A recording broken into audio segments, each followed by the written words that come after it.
Good morning dear students. അപ്പം നമുക്ക് ഇന്നത്തെ ക്ലാസ്സിൽ പറയാനുള്ളത് എയർ പൊല്യൂഷൻ കൺട്രോളിനെ പറ്റിയിട്ടാണ്. നമ്മൾ കഴിഞ്ഞ ക്ലാസ്സിൽ എയർ പൊല്യൂഷനെ പറ്റിയിട്ടായിരുന്നു പറഞ്ഞിട്ടുണ്ടായിരുന്നത്. അപ്പം നമ്മളിപ്പം പൊല്യൂഷൻ എന്താണ്, ഡിഫറെൻറ്റ് ടൈപ്സ് ഓഫ് പൊല്യൂഷൻ എന്താണെന്നൊക്കെ പറഞ്ഞു അല്ലേ. ഓക്കെ, ഇപ്പോൾ നോർമൽ സ്റ്റേജിലുള്ള ഒരു എയറിനെ നമ്മൾ എയറിൽ അധികമായിട്ട് വേറെ ഒരുപാട് തരം പാർട്ടിക്കിൾസ്, മാറ്റേഴ്സ്, പിന്നെ അതുപോലെ തന്നെ ഓക്സൈഡ്സ് മീൻസ് സൾഫറിൻ്റെ, നൈട്രജൻ്റെ, കാർബണിൻ്റെ ഒക്കെ ഓക്സൈഡ്സ് ഇതൊക്കെ പ്രസൻസ് ആണ് ആക്ച്വലി എയർ പൊല്യൂഷൻ എന്ന് പറയുന്നത്. ഓക്കെ, അപ്പം അങ്ങനെയുള്ള എയർ പൊല്യൂഷൻ മെയിൻലി ഉണ്ടാകുന്നത് ഒരുപാട് തരം കാരണങ്ങൾ കൊണ്ടാണ്. ഒന്നാണ് മെയിനായിട്ട് നമ്മുടെ ഫാക്ടറീസിൽ നിന്നൊക്കെ പുറന്തള്ളുന്ന പുക അല്ലേ. നിങ്ങളിപ്പോൾ ഫിഗറിൽ നോക്കിക്കഴിഞ്ഞാൽ തന്നെ കാണാൻ പറ്റും, ഒരുപാട് ഹൈറ്റിൽ ചിമ്നീസൊക്കെ നോക്കും, അതിനകത്ത് നിന്നൊക്കെ പുകക്കൊള്ളിൽ നിന്നൊക്കെ ഡയറക്റ്റ് പുക പുറത്തോട്ട് പോകുന്നത് നിങ്ങൾക്ക് കാണാൻ പറ്റും അല്ലേ. പിന്നെ വോൾക്കാനിക് എറപ്ഷൻ്റെ ഭാഗമായിട്ടും ഒക്കെ എന്തുണ്ടാവുന്നുണ്ട്, എയർ പൊല്യൂട്ടഡ് ആവുന്നുണ്ട്. അപ്പം ഇങ്ങനെ പൊല്യൂട്ടഡ് ആവുന്ന എയറിൽ ഒരുപാട് തരം കണ്ടാമിനൻസ് ഉണ്ട്. ഓക്കെ, അപ്പോൾ ഇതെങ്ങനെ ഒഴിവാക്കാം അല്ലെങ്കിൽ ഇതെങ്ങനെ കൺട്രോൾ ചെയ്യാം എന്നുള്ളതാണ് നമുക്കിതിനകത്ത് പഠിക്കാനുള്ളത്. അപ്പം ഞാൻ നിങ്ങളുടെ അടുത്ത് പറഞ്ഞു, നമ്മൾ കഴിഞ്ഞ ക്ലാസ്സിൽ പറഞ്ഞതാണ്, നമ്മളിപ്പോൾ ആക്ച്വലി നമ്മുടെ ഇവിടെയുള്ള വാട്ടർ ഓൾമോസ്റ്റ് ഇങ്ങനെ പൊല്യൂട്ടഡ് ആയിക്കൊണ്ടിരിക്കുക, നമ്മൾ തന്നെയാണത് പൊല്യൂട്ടഡ് ആക്കുന്നത്. ഓക്കെ, ഹ്യൂമൻ ബീങ്ങിന്റെ ആക്ടിവിറ്റീസ് ആണ് പല കാര്യങ്ങളും ഈ ഒരു മെയിൻ പൊല്യൂഷനുള്ള കാരണം. ഓക്കെ, അപ്പം ഈ എയറും ഇതുപോലെ പൊല്യൂട്ടഡ് ആയി കഴിഞ്ഞാൽ നമുക്കൊരു ഫ്രഷ് എയർ കിട്ടാത്തൊരു അവസ്ഥ ഫ്യൂച്ചറിൽ വന്നേക്കാം. കാരണം നമ്മുടെ രാജ്യം ഒരിക്കലും എന്താ പറയുക, ഇങ്ങനെ പൊല്യൂട്ടഡ് എയറിനെ ഫിൽട്ടർ ചെയ്യാൻ വേണ്ടിയിട്ടോ അല്ലെങ്കിൽ എയർ പൊല്യൂഷനെ കൺട്രോൾ ചെയ്യാൻ വേണ്ടിയിട്ടുള്ള ഒരുപാട് കാര്യങ്ങളൊന്നും ഇംപ്ലിമെന്റ് ചെയ്തു വരുന്നില്ല. പക്ഷെ നിങ്ങൾ പുറം രാജ്യങ്ങളൊക്കെ നോക്കുകയാണെന്നുണ്ടെങ്കിൽ അവിടെയൊക്കെ ഈ ഒരു പൊല്യൂഷൻ കൺട്രോൾ കുറേന്ന് വെച്ചാൽ ഒരുപാട് മെച്ചപ്പെട്ട രീതിയിലാണ്. ഓക്കെ, ഇപ്പം ചൈനയിലൊക്കെ ആണെന്നുണ്ടെങ്കിൽ എയർ ഫിൽട്രേഷൻ വരെ നടത്താനുള്ള എക്യുപ്മെന്റ്സ്, ടവേഴ്സും ഒക്കെ അവർ ഓൾറെഡി കണ്ടുപിടിക്കുകയും അത് സ്ഥാപിക്കുകയൊക്കെ ചെയ്തിട്ടുണ്ട് അല്ലേ. പക്ഷെ നമ്മുടെ ഇവിടെ അങ്ങനെയുള്ള നമ്മൾ എയർ പൊല്യൂട്ട് ചെയ്യുന്ന കാര്യത്തിൽ നല്ല മുൻപന്തിയിൽ നിൽക്കുന്നൊരു രാജ്യമാണ്. ഓക്കെ, ഇനി നമുക്ക് നമ്മുടെ ടോപ്പിക്ക് പറയാം. എയർ പൊല്യൂഷൻ കൺട്രോൾ ആണെന്ന് നമുക്ക് പറയാനുള്ളത്. കഴിഞ്ഞ ദിവസം നമ്മൾ എയർ പൊല്യൂഷൻ എന്താണെന്നൊക്കെ പറഞ്ഞു. ഇവിടെ ഞാൻ കുറച്ച് ഫിഗേഴ്സ് ഒക്കെ കൊടുത്തിട്ടുണ്ട്, എയർ പൊല്യൂട്ട് ആവുന്ന കുറച്ച് ഫിഗേഴ്സ് ഒക്കെ കൊടുത്തിട്ടുണ്ട്. ഓക്കെ, അപ്പം എയർ പൊല്യൂഷൻ കൺട്രോൾ എന്ന് പറയുന്നത് ആക്ച്വലി നമ്മൾ ഈ എയർ പൊല്യൂട്ടഡ് ആവുന്നത് ഇങ്ങനെ കുറേ കണ്ടാമിനൻസ് എയറിൽ പ്രസന്റ് ആവുന്നത് കൊണ്ടാണ്. ആ ഒരു പ്രസൻസിന് അല്ലെങ്കിൽ അത്രമാത്രം കണ്ടാമിനൻസ് എയറിലോട്ട് എക്സോസ്റ്റ് ചെയ്യപ്പെടുന്നതിന് നമുക്ക് എങ്ങനെ പ്രിവെന്റ് ചെയ്യാം എന്നുള്ളതാണ് എയർ പൊല്യൂഷൻ കൺട്രോളിനകത്ത് നമുക്ക് പറയാനുള്ളത്. ഓക്കെ, അതിന് കുറേ മെത്തേഡ്സ് ഉണ്ട്. ഓക്കെ, ഒന്ന് proper planning and zoning of industrial areas. നമ്മൾ ഇൻഡസ്ട്രിയൽ ഏരിയാസ് നോർമലി ഇങ്ങനെയുള്ള എയർ പൊല്യൂഷൻ ഒക്കെ ഉണ്ടാവുന്നത് ഇൻഡസ്ട്രിയിൽ നിന്നൊക്കെയുള്ള ഇതുപോലെ ഉള്ള പുകയും കാര്യങ്ങളൊക്കെ പുറത്തോട്ട് വിടുന്നതും ഉണ്ടാവും. ഓക്കെ, അപ്പൊ അങ്ങനെയുള്ള ഇൻഡസ്ട്രിയൽ ഏരിയാസ് സാധാരണ ടൗൺഷിപ്പിലൊന്നും അല്ലാതെ കുറച്ചൊരു റിമോട്ട് ഏരിയയിലേക്ക് മാറ്റി അതൊന്ന് നമ്മൾ നല്ല പ്ലാനിങ് ചെയ്യുക. മീൻസ് ആളുകൾ കൂടുതൽ അധിവസിക്കുന്ന ആ ഒരു സ്ഥലത്ത് ഇങ്ങനെയുള്ളൊരു ഇൻഡസ്ട്രി കൊണ്ടുപോയി വെക്കാതെ അത് വേറെ ഏതെങ്കിലും ഒരു റിമോട്ട് അധികം ജനപ്പെരുപ്പം ഇല്ലാത്തൊരു ഏരിയയിലോട്ടൊക്കെ ഒന്ന് മാറ്റി സ്ഥാപിച്ചു കഴിഞ്ഞാൽ അവിടെയുള്ള കുറച്ച് എന്തായാലും ഇത് നോർമൽ കേസിൽ മുകളിലോട്ട് പോവുകയേ ചെയ്യുള്ളൂ. അപ്പം കുറച്ച് അവിടെയുള്ള ഒരു ഏരിയ ആണ് മെയിൻലി എന്താവുന്നത് പൊല്യൂട്ടഡ് ആവുന്നത്. അപ്പൊ അങ്ങനെ അതൊരു ചെറിയൊരു റെമഡിയാണ്. ഓക്കെ, അപ്പൊ അങ്ങനെ വേണമെങ്കിൽ നമുക്ക് എന്ത് ചെയ്യാൻ പറ്റും, എയർ പൊല്യൂഷനെ കൺട്രോൾ ചെയ്യാൻ പറ്റും. Then by using chimneys, the pollutant can be discharged at a sufficient height where air movement is more. നമ്മൾ ചിമ്നീസ്, പുകക്കൊള്ളുകളൊക്കെ യൂസ് ചെയ്യുന്ന സമയത്ത് എയർ സാധാരണ നമ്മൾ ജനപ്പെരുപ്പം അല്ലെങ്കിൽ ജനങ്ങളുടെ സമ്പർക്കം കൂടുതലുള്ള ആ ഒരു ഏരിയയിലോട്ട് സ്പ്രെഡ് ആവാതെ നല്ല ഹൈറ്റിൽ മുകളിലോട്ട് എന്താ പറയുക ഡിസ്ചാർജ് ചെയ്യുന്ന ഒരു സിറ്റുവേഷൻ. അത് അങ്ങനെ ആവുകയാണെന്നുണ്ടെങ്കിൽ അവിടെ ശരിക്കും എയർ മൂവ്മെന്റ് കൂടുതലാണ്, അത് അങ്ങോട്ടും ഇങ്ങോട്ടൊക്കെ മൂവ് ചെയ്യും. പക്ഷെ എങ്കിൽ കൂടി അത്രയും ഹൈറ്റിലോട്ട് വെക്കുന്നതാണ് ഏറ്റവും ബെറ്റർ. ഓക്കെ, ഇനി അടുത്തത് reduction of pollutants by process change. ഇനി നമുക്ക് പറയാനുള്ള കാര്യങ്ങൾ എന്താ വെച്ചാൽ, നമ്മൾ ഒരുപാട് ഫാക്ടറികളിൽ അല്ലെ ഇൻഡസ്ട്രികളിൽ ഒരുപാട് തരം പ്രോസസ്സുകളാണ്. പല സാധനങ്ങൾ നമ്മൾ മാനുഫാക്ചർ ചെയ്യുന്ന സമയത്ത് ഇതുപോലെ ബൈ പ്രൊഡക്റ്റ് ആയിട്ട് വരുന്നതാണ് ഈ എയർ പൊല്യൂട്ടൻസ്. ഓക്കെ, അപ്പൊ അങ്ങനെയുള്ള ഇൻഡസ്ട്രികളും ഫാക്ടറികളിലും ഒക്കെ ചില കാര്യങ്ങളിൽ ചില ചേഞ്ചസ് വരുത്താൻ വേണ്ടി നോക്കുക. അതായത് ഒന്ന് സബ്സ്റ്റിറ്റ്യൂഷൻ ഓഫ് റോ മെറ്റീരിയൽ. എന്തൊക്കെ റോ മെറ്റീരിയൽസ് ഉപയോഗിച്ചിട്ടാണ് അവിടെ ആ ഒരു പ്രോഡക്റ്റ് ഉണ്ടാക്കുന്നത്, അപ്പോൾ എത്രമാത്രം പൊല്യൂഷൻ ഉണ്ടാവുന്നുണ്ട് എന്നുള്ളത് ഒരു മെഷർ ആദ്യം ഒന്ന് കണക്കാക്കിയ ശേഷം എന്ത് ചെയ്യുക, ഇനി ആ ഒരു പ്രോഡക്റ്റ് ഉണ്ടാക്കാൻ നമുക്ക് ഒരു പക്ഷെ വേറെ സബ്സ്റ്റിറ്റ്യൂട്ട്സ് ഉണ്ടാവും. വേറെ എന്തെങ്കിലും മെറ്റീരിയൽസ് ഒക്കെ യൂസ് ചെയ്തിട്ടും വേറെ ഇൻഗ്രീഡിയൻസ് യൂസ് ചെയ്തിട്ടും ചിലപ്പോൾ ആ ഒരു പ്രോഡക്റ്റ് നമുക്ക് കുറച്ചൊന്ന് കോസ്റ്റ് ഒക്കെ ഒരു പക്ഷെ കൂടുതലാവാം. പക്ഷേ എയർ പൊല്യൂട്ട് ആവുന്നത് നമുക്ക് കൺട്രോൾ ചെയ്യാൻ പറ്റുമെങ്കിൽ അങ്ങനെയുള്ള കാര്യങ്ങൾ അതൊന്നും ആരും ചെയ്യുന്നില്ല എന്നുള്ളത് വേറൊരു വാസ്തവമാണ്. ഓക്കെ, എല്ലാവരും അവരവരുടേതായിട്ടുള്ള ഈസിയസ്റ്റ് മെത്തേഡാണ് ഏതൊരു മേഖലയിലാണെങ്കിലും ചെയ്യുന്നത്. അതുകൊണ്ട് എൻവയോൺമെന്റ് എത്രത്തോളം ഹാംഫുൾ ആവുന്നു എന്നുള്ളതൊന്നും ആരും കണക്കിലെടുക്കാത്ത കാര്യമാണ്. ഓക്കെ, അപ്പൊ അങ്ങനെ റോ മെറ്റീരിയൽസിന്റെ ഒരു സബ്സ്റ്റിറ്റ്യൂഷൻ, നമുക്ക് ഇപ്പോൾ ഉള്ള റോ മെറ്റീരിയൽസ് ഇന്ന സാധനങ്ങളാണ്, അത് വെച്ച് ചെയ്യുന്ന സമയത്ത് എയർ ഒരുപാട് പൊല്യൂട്ടഡ് ആകുന്നുണ്ട്. സോ നമുക്ക് വേറെ എന്തെങ്കിലും ആ ഒരു സ്ഥാനത്ത് ഉപയോഗിക്കാൻ പറ്റുമെങ്കിൽ അത് ചെയ്യാം. ഓക്കെ, സബ്സ്റ്റിറ്റ്യൂഷൻ ഓഫ് ഫ്യൂവൽ അതും അത് തന്നെയാണ്.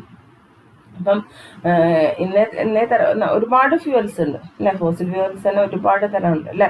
അപ്പം നമ്മൾ എന്താ പറയുക, പെട്രോളിയം ഉൽപ്പന്നങ്ങളായിട്ടുള്ള പെട്രോള്, ഡീസല് ഇങ്ങനെയുള്ള കാര്യങ്ങളായിക്കോട്ടെ, നമ്മുടെ ഗ്യാസ് ആയിക്കോട്ടെ, ഓക്കെ, അതുപോലെ തന്നെ കൽക്കരി അങ്ങനെയുള്ള സാധനങ്ങളായിക്കോട്ടെ, ഇതിലൊരു പക്ഷേ ചില കാര്യങ്ങൾ ഉപയോഗിക്കുന്ന സമയത്ത് എന്താവാം, നമ്മൾ പൊല്യൂഷൻ ഒരുപക്ഷെ കുറവായിരിക്കും. അപ്പൊ അങ്ങനെയുള്ള ഏതാണോ പൊല്യൂഷൻ കുറവുള്ള രീതിയിലുള്ള ഫ്യൂവൽ അത് യൂസ് ചെയ്യാൻ വേണ്ടിയിട്ട് ശ്രദ്ധിക്കാം. Okay, modification of the process. ചിലപ്പോൾ പ്രോസസ്സിൽ ആ ചെയ്യുന്ന പ്രൊസീജിയർ, പ്രോഡക്റ്റ് മാനുഫാക്ചർ ചെയ്യുന്ന പ്രോസസ്സിൽ എന്തെങ്കിലും ചേഞ്ചസ് വരുത്തി കഴിഞ്ഞാൽ ഒരുപക്ഷെ നമ്മുടെ പൊല്യൂഷൻ എന്ത് ചെയ്യാൻ പറ്റും, കൺട്രോൾ ചെയ്യാൻ പറ്റും. അപ്പം അങ്ങനെയുള്ള കാര്യങ്ങളും ഇംപ്ലിമെന്റ് ചെയ്യാൻ നോക്കാം. Modification of equipment. ആ ഒരു പ്രോഡക്റ്റ് ഉണ്ടാക്കുന്ന എക്യുപ്മെന്റിലും ചില മോഡിഫിക്കേഷൻസ് വരുത്തി കഴിഞ്ഞാൽ നമ്മുടെ പൊല്യൂഷൻ കൺട്രോൾ ചെയ്യാൻ പറ്റുമെങ്കിൽ അങ്ങനെയുള്ള കാര്യങ്ങൾ. അതോ ഇതൊക്കെ ഫാക്ടറീസിലാണ് മെയിൻ ആയിട്ട്. ഓക്കെ, ഒന്നും രണ്ടും സാധനങ്ങൾ ഉത്പാദിപ്പിക്കുന്നതല്ല, ബണ്ടിൽസ് ഓഫ് എന്താ പറയുക സാധനങ്ങൾ ഉണ്ടാക്കുന്ന അല്ലെങ്കിൽ മാനുഫാക്ചർ ചെയ്യുന്ന സ്ഥലങ്ങളിലെ ഫാക്ടറികളിലെ കാര്യങ്ങളാണ് ഇപ്പൊ പറഞ്ഞുകൊണ്ടിരിക്കുന്നത്. ഓക്കെ, ഇനി reduction of pollutants by using pollution control equipments and devices. Last one ആണ് നമ്മൾ പൊല്യൂഷൻ കൺട്രോൾ എക്യുപ്മെന്റ്സ് അല്ലെങ്കിൽ ഡിവൈസസ് യൂസ് ചെയ്യാം. എന്തിനു വേണ്ടിയിട്ട്? ഈ ഒരു പൊല്യൂഷൻ കുറയ്ക്കാൻ വേണ്ടിയിട്ട്.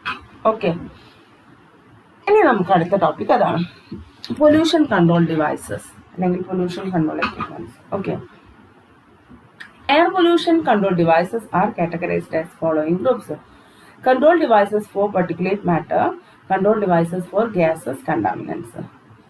Particulate matter എന്ന് പറഞ്ഞു കഴിഞ്ഞാൽ നമ്മൾ ഇതിനകത്തുള്ള ഡസ്റ്റ് പാർട്ടിക്കിൾ അങ്ങനെയുള്ള സാധനങ്ങളാണ് particulate matter എന്ന് പറയുന്നത്. ഗ്യാസസ് കണ്ടാമിനൻസ് എന്ന് പറയുന്നത് ഇപ്പൊ ഓക്സൈഡ്സ്, ഗ്യാസ് വാതകങ്ങൾ, okay, oxides of nitrogen, sulphur, carbon etcetera, ഇതൊക്കെയാണ്. ഓക്കെ, അപ്പൊ ഇത് രണ്ട് തരത്തിലുള്ള മാറ്റേഴ്സ് കാര്യങ്ങളുണ്ട്. അപ്പൊ അതിനെ നമുക്ക് കൺട്രോൾ ചെയ്യാൻ, അതിനെ റിമൂവ് ചെയ്യാനെങ്കിൽ ഫിൽട്ടർ ചെയ്യാൻ അല്ലെങ്കിൽ കൺട്രോൾ ചെയ്യാൻ വേണ്ടിയിട്ടുള്ള ഡിവൈസസിനെ പറ്റിയാണ് പറയുന്നത്. നോക്കും, പൊല്യൂഷൻ കൺട്രോൾ എക്യുപ്മെന്റിനെ നമ്മളിപ്പോൾ പറഞ്ഞ പോലെ രണ്ടായിട്ട് ക്ലാസിഫൈ ചെയ്യുന്നുണ്ട്. ഒന്ന് പെർട്ടിക്കുലേറ്റ് കണ്ടാമിനൻസിനും ഒന്ന് ഗ്യാസസ് കണ്ടാമിനൻസിനും. ഓക്കെ, പെർട്ടിക്കുലേറ്റ് കണ്ടാമിനൻസിന് വേറെ കുറേ കാര്യങ്ങളുണ്ട്. Gravitation settling chambers, cyclone separators, fabric filters, അത് ഞാൻ ഇവിടേക്ക് എടുത്ത് എഴുതിയിട്ടുണ്ട്. കാരണം നമുക്ക് അതിനെപ്പറ്റി ജസ്റ്റ് ഒന്ന് പറയാനുണ്ട്. ഇലക്ട്രോസ്റ്റാറ്റിക് പ്രിസിപ്പിറ്റേറ്റേഴ്സ്, വെറ്റ് കളക്ടേഴ്സ് എന്നങ്ങനെ പറഞ്ഞിട്ട് കുറച്ചെണ്ണം ഉണ്ട്. ഇതിൽ വെറ്റ് കളക്ടേഴ്സിന്റെ വേറൊരു പേരാണ് സ്ക്രബ്ബർ. സ്ക്രബ്ബറിനെ വീണ്ടും മൂന്നായിട്ട് ക്ലാസിഫൈ ചെയ്തിട്ടുണ്ട്. Spray tower, venturi scrubber, cyclonic scrubber എന്ന് പറഞ്ഞിട്ട് വീണ്ടും ക്ലാസിഫൈ ചെയ്തിട്ടുണ്ട്. ഇതോ ഈ ഒരു ക്ലാസിഫിക്കേഷൻ ഒന്ന് ഓർത്ത് വെക്കാം. ഇൻ കേസ് പൊല്യൂഷൻ കൺട്രോൾ എക്യുപ്മെന്റിനെ പറ്റിയിട്ട് ഒന്ന് ഡീറ്റെയിൽ ആയിട്ട് ചോദിക്കുകയാണെങ്കിൽ ഈ ഡയഗ്രാം വരയ്ക്കാം. ഇനി control devices for gases contaminants ആണെന്നുണ്ടെങ്കിൽ വെറ്റ് അബ്സോർപ്ഷൻ മെത്തേഡും ഡ്രൈ അബ്സോർപ്ഷൻ മെത്തേഡും. ഓക്കെ, ഗ്യാസസ് ആണെങ്കിൽ നോർമൽ കേസിൽ അതിനെ അബ്സോർബ് ചെയ്യലേ നടക്കുള്ളൂ. പെർട്ടിക്കുലേറ്റ് മാറ്റേഴ്സ് അതൊരു കുറച്ച് പാർട്ടിക്കിൾസും ഡസ്റ്റും കാര്യങ്ങളൊക്കെ ആണെന്നുണ്ടെങ്കിൽ, മീൻസ് ഖരാവസ്ഥയിലുള്ള പൊടിപടലങ്ങളൊക്കെ ആണെന്നുണ്ടെങ്കിൽ, അതാണ് പെർട്ടിക്കുലേറ്റ് മാറ്റർ കണ്ടാമിനൻസ് എന്നതുകൊണ്ട് ഉദ്ദേശിക്കുന്നത്. അങ്ങനെയുള്ള കാര്യങ്ങളാണെങ്കിൽ നമുക്കത് ഫിൽട്രേഷൻ മെത്തേഡ്സിൽ നമുക്ക് ഇതാക്കാൻ പറ്റും. പക്ഷെ വാതകങ്ങളെ ഡയറക്റ്റ് നമുക്ക് എന്ത് ചെയ്യാൻ പറ്റില്ല. ഇങ്ങനെയുള്ള ഓക്സൈഡ്സ് ഇനിയൊന്നും നമുക്ക് എന്ത് ചെയ്യാൻ പറ്റില്ല, ഡയറക്റ്റ് ഒരു ഫിൽറ്റർ ഉപയോഗിച്ച് ഫിൽറ്റർ ചെയ്യാൻ പറ്റില്ല. പക്ഷെ അതിനെന്ത് ചെയ്യാൻ പറ്റും, അബ്സോർബ് ചെയ്യുന്ന രീതിയിലുള്ള കുറച്ച് മെത്തേഡ്സ് നമുക്ക് അവിടെ ഇംപ്ലിമെന്റ് ചെയ്യാൻ പറ്റും. ഓക്കെ, ക്ലിയർ ആയിട്ടുണ്ടോ പറഞ്ഞത്? അപ്പം ഇതാണ് പൊല്യൂഷൻ കൺട്രോൾ എക്യുപ്മെന്റ്സ്. ഓക്കെ, ഇത് നമുക്ക് എന്താ പറയുക, പെർട്ടിക്കുലേറ്റ് കണ്ടാമിനൻസിനെ, പൊടിപടലങ്ങളൊക്കെ പോലെയുള്ള എന്താ പറയുക പൊല്യൂട്ടൻസിനെ നമുക്ക് എങ്ങനെ ഫിൽട്ടർ ചെയ്തെടുക്കാം. ഓക്കെ, ഒന്ന് ഗ്രാവിറ്റേഷണൽ സെറ്റിലിംഗ് ചാമ്പറാണ്. അതിനെപ്പറ്റി ഞാനൊന്ന് ജസ്റ്റ് ഒന്ന് വായിച്ചു തരാം. This device consist of huge rectangular chambers. The gas stream polluted with particulates is allowed to enter from one end. The horizontal velocity of the gas stream is kept low, less than 0.3 meter per second, in order to give sufficient time for the particles to settle by gravity. ഇവിടെ ശ്രദ്ധിക്കാം, ഒരു rectangular ഷേപ്പുള്ള, ഇവിടെ ഞാൻ just കാണിച്ചിട്ടുണ്ട്, ഒരു rectangular ഷേപ്പുള്ള ഒരു chamber ഉണ്ട്. ഇതിന്റെ പ്രത്യേകത എന്താണെന്ന് വെച്ച് കഴിഞ്ഞാൽ ഇതിന് രണ്ട് ഓപ്പണിങ്സ് ഉണ്ട്. ഒരു ഓപ്പണിങ്ങിലൂടെ നമ്മൾ, അതായത് ഒരു ഓപ്പണിങ് ഇൻലെറ്റും ഒരു ഓപ്പണിങ് ഔട്ട്ലെറ്റും ആണ്. ഓക്കെ, ഇൻലെറ്റിലൂടെ നമ്മൾ പൊല്യൂട്ടഡ് ഗ്യാസിനെ ഇതിനകത്തോട്ട് ജസ്റ്റ് അങ്ങനെ ഫോഴ്സ് ചെയ്ത് അതല്ലെങ്കിൽ ഇതിനെ ഫ്ലോ ചെയ്യിച്ചുകൊണ്ട് നിൽക്കും. ഓക്കെ, ദെൻ ആ പൊല്യൂട്ടഡ് ഗ്യാസ് ഈ ഒരു ചാമ്പറിലൂടെ പോയി കഴിയുന്ന സമയത്ത് ഇതിനകത്തുള്ള പെർട്ടിക്കുലേറ്റ് മാറ്റേഴ്സ് ഒക്കെ എന്ത് ചെയ്യും, അവിടെ സെറ്റിൽ ആവും. മീൻസ് ഗ്രാവിറ്റി ഉണ്ട്. ഓക്കെ, അതാണ് ഗ്രാവിറ്റേഷണൽ സെറ്റിലിംഗ് ചാമ്പർ എന്ന് പറയുന്നത്. ഓക്കെ, ഇതിന്റെ വെലോസിറ്റി വളരെ നോർമൽ കേസിൽ കുറവായിരിക്കും. അതായത് സ്പീഡൊക്കെ ഈ ഒരു എയർ ഫ്ലോന്റെ നല്ല സ്പീഡിൽ എയർ ഫ്ലോ ചെയ്ത് കഴിഞ്ഞാൽ ഈ പറഞ്ഞ അതിനകത്തുനിന്ന് ഈ എന്താ പറയുക പാർട്ടിക്കിൾസ് സെറ്റിൽ ചെയ്യുന്ന പ്രോസസ്സ് നടക്കുമോ? ഇല്ല. അപ്പം വളരെ സ്ലോലിയാണ് എയർ പാസ് ചെയ്യിക്കുന്നത്. അങ്ങനെ ആ എയർ അതിലൂടെ പോകുന്ന സമയത്ത് അതിനകത്തുള്ള ഗ്രാവിറ്റേഷണൽ എഫക്റ്റ് കൊണ്ട് അതിനകത്തുള്ള പാർട്ടിക്കിൾസ് ഒക്കെ എന്ത് ചെയ്യും, അവിടെ സെറ്റിലാവും. ഓക്കെ, എന്നിട്ട് പുറത്തോട്ട് വരുന്ന എയർ എന്തായിരിക്കും, ഫ്രഷ് എയർ ആയിരിക്കും. അതായത് അതിനകത്തുള്ള പൊടിപടലങ്ങളൊക്കെ പോലെയുള്ള ഖരാവസ്ഥയിലുള്ള കുറച്ച് മാലിന്യങ്ങളുണ്ട്, പൊല്യൂട്ടൻസ് ഉണ്ടെന്നുണ്ടെങ്കിൽ അത് അതിൻ്റെ വെയിറ്റ് അനുസരിച്ചിട്ട് അവിടെ എന്ത് ചെയ്യും, ഗ്രാവിറ്റേഷണൽ ഫോഴ്സ് അനുസരിച്ചിട്ട് അവിടെ just സെറ്റിലാവും.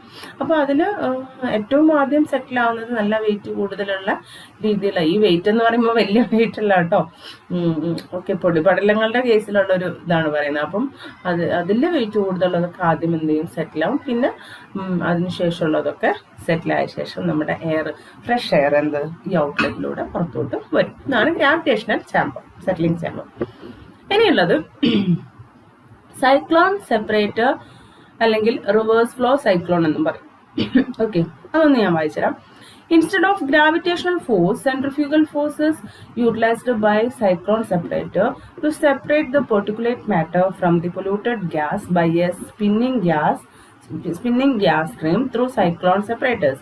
It consists of a cylinder with a conical base, a tangential inlet discharging near the top, and an outlet for discharging the particulate present at the base of the cone. Okay, ഇതിനകത്ത് എന്താ നടക്കുന്നതെന്ന് വെച്ച് കഴിഞ്ഞാൽ, നമ്മുടെ normal കേസിൽ ഇതിനകത്ത് cyclone സെപ്പറേറ്ററിനകത്ത് നമ്മൾ എന്താ പറയുക, ഇതിനകത്തോട്ട് ഈ എയർ നേരത്തെ പോലെ തന്നെ എയർ ഇതിനകത്തോട്ടും പമ്പ് ചെയ്യും. ആ പമ്പ് ചെയ്യുന്ന എയർ ഒരു എന്താ പറയുക സർക്കുലാർ മൂവ്മെൻ്റ് ആണ് അതിന് പ്രൊവൈഡ് ചെയ്യുന്നത്, സെൻട്രിഫ്യൂഗൽ മൂവ്മെൻറ്റ്. നിങ്ങൾ പണ്ട് പഠിച്ചിട്ടില്ലേ, നമ്മളിങ്ങനെ ചോക്കൊക്കെ ഇങ്ങനെ കയറിലൊക്കെ കെട്ടി കറക്കുന്ന ആ ഒരു മൂവ്മെൻറ്റ് അല്ലേ? എന്തെങ്കിലുമൊക്കെ അങ്ങനെ കറക്കുന്ന സമയത്ത് അതിന് പുറത്തോട്ട് തെറിക്കാൻ, ആ ഒരു കറക്കത്തിൽ നിന്നും പുറത്തോട്ട് തെറിച്ച് പോകാനുള്ള ഒരു പ്രോപ്പർട്ടി ഉണ്ട്. അതേപോലെ തന്നെയാണ് ഇതിനകത്ത്, ഇതൊരു ചാമ്പറിൻ്റെ ഉള്ളിൽ നിന്നാണ് ഈ എയർ എന്ത് ചെയ്യുന്നത്, ഇങ്ങനെ സർക്കുലാർ മൂവ്മെൻറ്റിൽ ഫാസ്റ്റായിട്ട് കറങ്ങിക്കൊണ്ടിരിക്കും.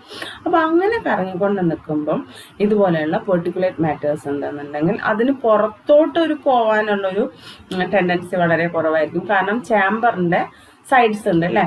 അപ്പോൾ ചാമ്പറിൻ്റെ സൈഡ്സിൽ തട്ടിയിട്ട് എന്ത് ചെയ്യും, അത് അവിടെ സെറ്റാവും. അപ്പോൾ ആ സെറ്റിലാവുന്ന പെർട്ടിക്കുലേറ്റ് മാറ്റേഴ്സ് താഴെ കൂടെ, ഒരു കോണിക്കൽ ഷേപ്പിലുള്ള ചാമ്പറാണ്, അപ്പോൾ താഴെയുള്ള ഔട്ട്ലെറ്റിലൂടെ പുറത്തോട്ട് വരികയും ഈ ഫിൽറ്റർ ചെയ്യപ്പെടുന്ന എയർ നേരെ എന്ത് ചെയ്യും, മുകളിൽ കൂടെ ഔട്ട്ലെറ്റിലൂടെ പുറത്തോട്ട് പോവുകയും ചെയ്യും. ഇങ്ങനെയാണ് ഇതിനകത്ത് നമ്മുടെ എന്താ പറയുക സൈക്ലോൺ സെപ്പറേറ്ററിനകത്ത് നടക്കുന്നത്. ക്ലിയർ ആയിട്ടുണ്ടോ? നെക്സ്റ്റ് നമുക്ക് പറയാനുള്ളത് ഫാബ്രിക് ഫിൽറ്റേഴ്സ് ആണ്. ഫാബ്രിക് ഫിൽറ്റേഴ്സ് എന്ന് പറഞ്ഞു കഴിഞ്ഞാൽ ബാഗ് ഹൗസ് ഫിൽറ്റർ എന്നും ഒരു പേരുണ്ട് അതിന്. ഒരു ബാഗ് ഹൗസ് ആണ്, ഒരു ചാമ്പറാണ്. ഓക്കെ, ബാഗ് ഹൗസ് എന്ന് പറയും. അതിനകത്ത് കുറേ ബാഗ്സ്, ട്യൂബുലാർ ഷേപ്പിലുള്ള കുറേ ബാഗ്സ് ഓഫ് ഫാബ്രിക് ആണ് അതിനകത്ത്, ഫാബ്രിക് ബാഗ്സ് ആണ് ഉണ്ടാവുക. അപ്പം ഇതിനകത്തൂടെ നിങ്ങൾ ഫിഗറിൽ നോക്കിക്കഴിഞ്ഞാൽ ഒരു ഇൻലെറ്റിലൂടെ നമ്മൾ പൊല്യൂട്ടഡ് എയർ ഇതിനകത്തോട്ട് കടത്തിവിടും.